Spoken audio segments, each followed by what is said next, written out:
লাল শাক দিয়ে মাছের তরকারি অনেক সুস্বাদু হয়। এটা ভাতের সাথে দারুণ জমে ওঠে। হ্যালো এভরিওয়ান, আসসালামু আলাইকুম। আমি আছি আপনাদের সাথে মাছ আর লাল শাক দিয়ে কিভাবে তরকারি রান্না করতে হয় আমি আজকে আপনাদের সাথে তাই শেয়ার করব। অবশ্যই সবাই আমার সাথে থাকবেন।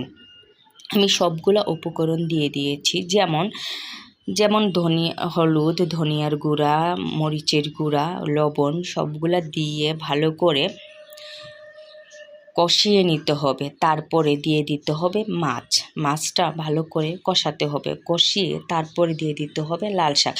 এখন আমি ভালো করে ঝোলটা কষিয়ে কিছুক্ষণের মধ্যে আমি দিয়ে দিব মাছ, তারপরে দিয়ে দিব লাল শাক। অনেকেই বলে লাল শাক দিয়ে রান্না করলে তরকারির রং, গন্ধ আর স্বাদ ভাতের সাথে আলাদা মজা আনে।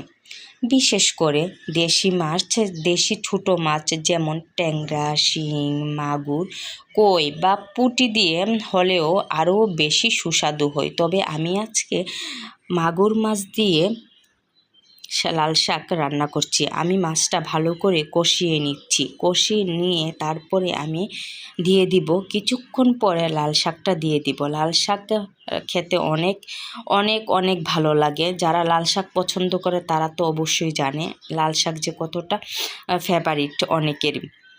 লাল শাক দিয়ে শাক ভাজি করা যায়, তরকারি রান্না করা যায়, অনেক কিছু করা যায়। কিন্তু লাল শাক দিয়ে যখন ভাত মাখা হয় তখন ভাতগুলো অনেক লাল লাল হয়ে থাকে, অনেক ভালো লাগে। মাছ আর লাল শাক মিশিয়ে ভাতের সাথে খেতে দারুণ লাগে। লাল শাক নিজেই একটু মিষ্টি মিষ্টি স্বাদের, আর মাছের সাথে মিশলে একেবারেই ভাতের জন্য পারফেক্ট তরকারি হয়ে যায়।